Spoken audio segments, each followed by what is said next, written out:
आज की इस पीटीएम में आए हुए सभी अभिभावकों को मेरा नमस्कार। बच्चे के भले के लिए 3 पिलर होते हैं: बच्चा स्वयं, माँ बाप और शिक्षक। इन तीनों में से अगर कोई भी कमजोर हो जाएगा तो निश्चित मानो बच्चे का संपूर्ण विकास तो नहीं हो सकता।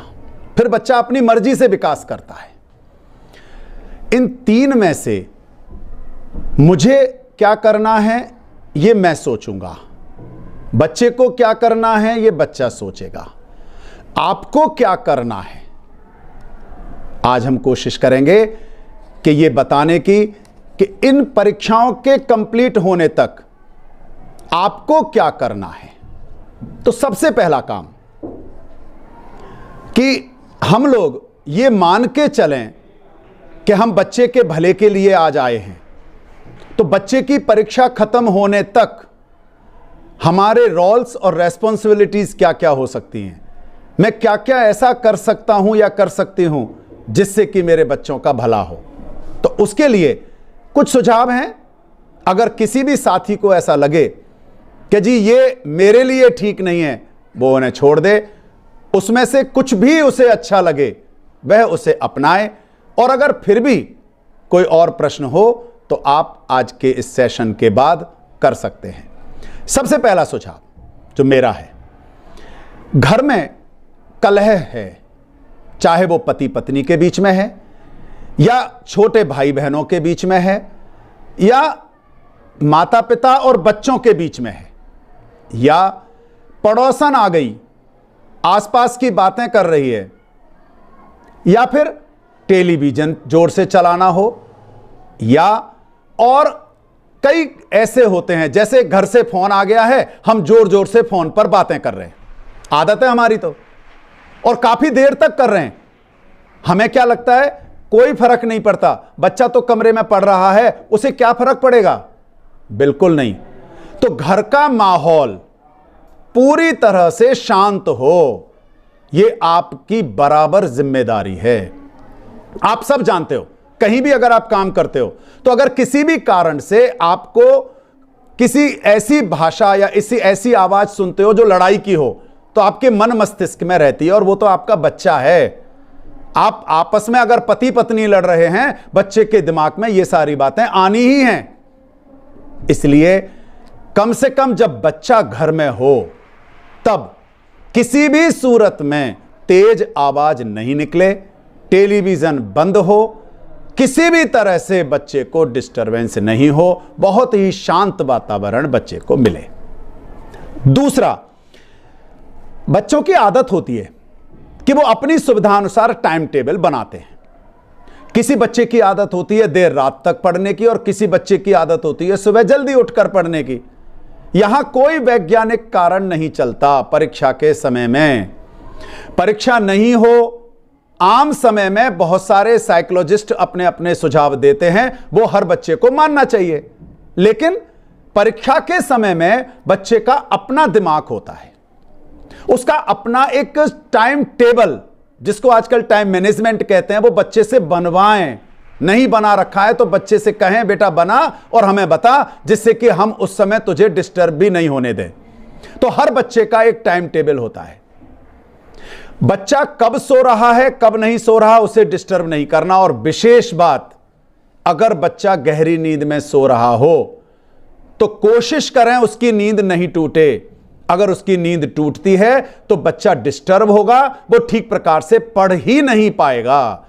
कई बार ऐसा भी होता है बच्चा पढ़ते पढ़ते सो गया है, किताब उसके सर पर है, हम तो मां बाप है ना, पीछे से मारा एक, किताब भी रख के सो जा, कम से कम नहीं डिस्टर्ब करना।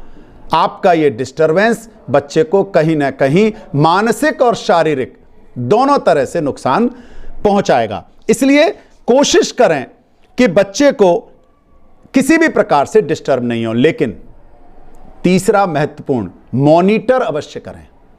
कुछ देखा गया है, जब मेरी आप सबसे बातचीत होती है तो कुछ मां बाप का कहना है कि बच्चा अंदर से कुंडी बंद करके पढ़ता है। तो आखिर कुंडी बंद क्यों कर रहा है, कारण पूछो ना।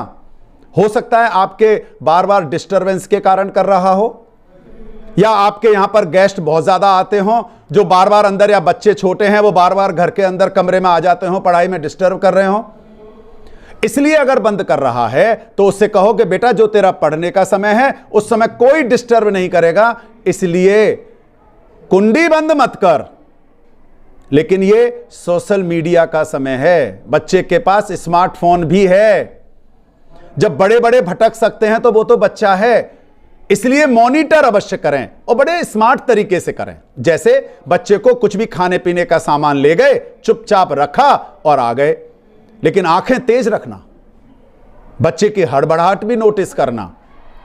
कुछ भी आपको असामान्य लगे, बच्चे को नहीं कहना कुछ भी, नोटिस करते रहना। लेकिन अगर आपने इस तरह से बीच बीच में जाकर के मॉनिटर किया तो निश्चित तौर पर आपका बच्चा किसी भी सूरत में कम से कम गलत रास्ते पर तो नहीं जाएगा, वो पढ़ाई पर ही ध्यान देगा। अब पढ़ने के लिए वैसे तो मैं कह रहा हूं, पता नहीं आप लोग कितना इसमें कर पाओगे, कि अगर संभव हो तो एक स्टडी चेयर जरूर खरीदें, स्टडी चेयर जिसमें पीठ सीधी रहती है। अगर पीठ सीधी है तो बच्चा फोकस होकर के पढ़ाई करता है, उसे आलस्य नहीं आएगा और ज्यादा डिस्टरबेंस हुए बिना वो चाहे कम समय पढ़ेगा लेकिन बच्चा पढ़ाई करेगा। आजकल फास्ट फूड का बहुत जमाना है, लेकिन बच्चे को स्ट्रेस बहुत है, तनाव बहुत है। इस तनाव का एक बड़ा कारण है खान पान। अब इसमें मैंने 2-3 बातें देखी हैं।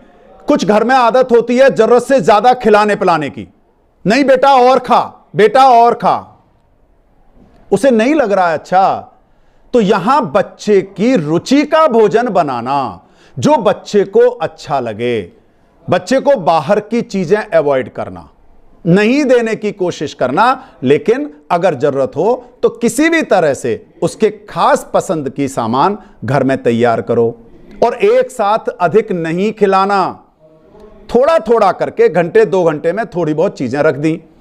पानी की बोतल का विशेष ध्यान रखना, और अगर बच्चा सामान्य पानी नहीं पीना चाहता हो तो ज्यादा अच्छा हो कि उसे नींबू पानी देना, और उस नींबू पानी में नमक और चीनी घोल सकते हैं आप। नमक चीनी घोल करके आपने नींबू पानी बना दिया, हल्का नींबू डाल करके। बच्चा ज्यादा से ज्यादा पानी पिए, यह आपको भी कोशिश करना है।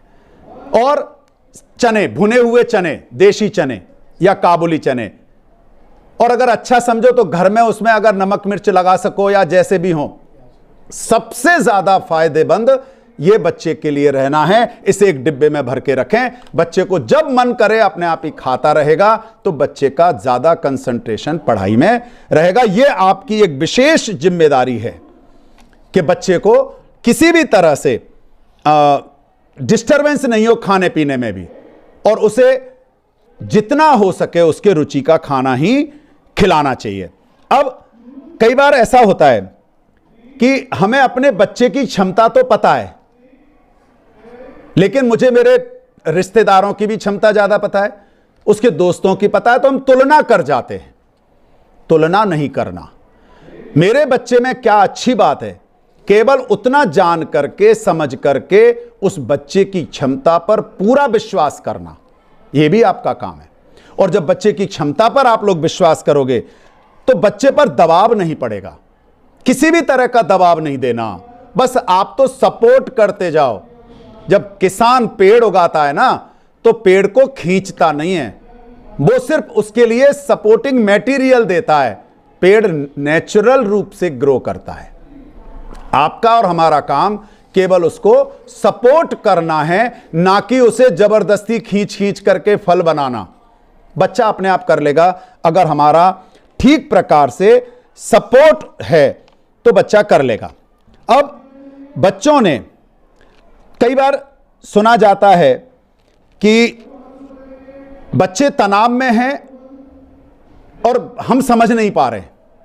हो सकता है वो किसी विषय का हो, विषय समझ में नहीं आ रहा है, या बच्चा पढ़ता हो लेकिन वो एक चैलेंज महसूस कर रहा हो। यहां आप उस चैलेंज को महसूस करो, बच्चे से खुलकर बातचीत करो।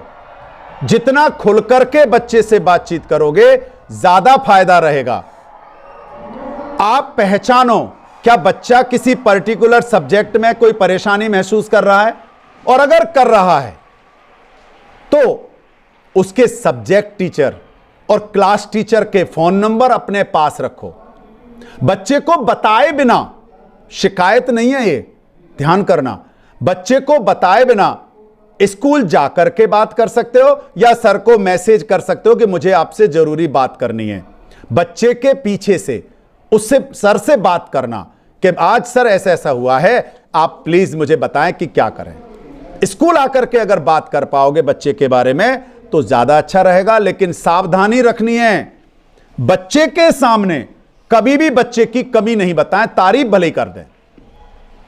जितनी आप खुलकर के अगर कुछ कमी बताना चाहते हैं तो पीठ पीछे करें, सर से मिलें और आप बताएं कि जी आज मैं ऐसा महसूस कर रहा हूं या मैंने ऐसा महसूस किया है। आप खुलकर के बातचीत करें टीचर से, वो आपको सपोर्ट करेंगे ही, चाहे कुछ भी हो। इसी दौरान सप्ताह में एक बार, चाहे आप कितना भी पढ़े लिखे नहीं हो, बच्चे की कॉपी अवश्य चेक करें और देखें कि बच्चे ने सप्ताह में किस विषय में कितना कितना पेज भरे हैं। पहचान के लिए कोई निशान लगा सकते हैं, कह करके करें, चोरी छिपे नहीं करें। सप्ताह में एक बार बच्चे की कॉपी अवश्य चेक करें, और जब आप ऐसा करोगे तो बच्चा भी उसमें काम ज्यादा से ज्यादा करेगा। लेकिन काम अगर कम हुआ है तो शिकायत भी नहीं करना, बस अपनी नोटिस में रखना। 1 सप्ताह, 2 सप्ताह, 3 सप्ताह जब आप लगातार इस तरह से चेक करेंगे, बच्चा निश्चित तौर पर उस विषय में काम करेगा। और फिर भी अगर नहीं हो रहा है तो आप उस सब्जेक्ट टीचर से बात करें कि सर इस विषय में बच्चा बहुत कम काम कर रहा है, मुझे चिंता हो रही है। सर अपने हिसाब से बच्चे से बात कर लेंगे और वो आपके बच्चे का सपोर्ट करेंगे। छोटी छोटी बातें हैं, लेकिन किसी भी कारण से अगर आप बच्चे की पढ़ाई से संतुष्ट नहीं हैं या आपने कुछ ऐसा गलत देख लिया जो आपको अच्छा नहीं लगा, बच्चे को नहीं डांटे, ना उसकी शिकायत करो।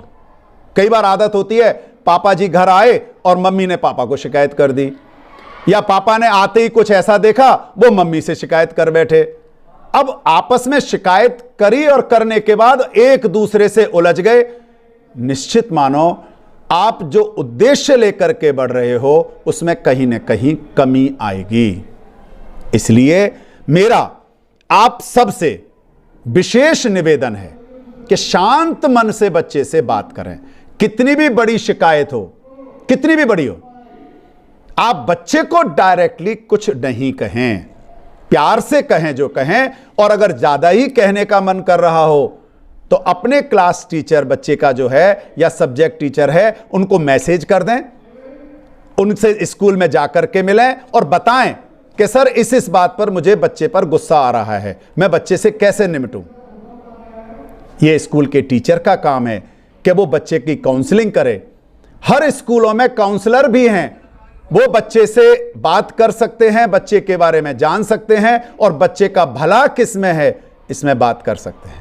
मुझे उम्मीद है अगर आप सब इन छोटी छोटी बातों पर ध्यान दे पाए तो निश्चित मानना इस बच्चे को जो आप चाहते हैं वह बच्चा जरूर प्राप्त करेगा। इतना आप सबसे निवेदन है। बहुत बहुत धन्यवाद।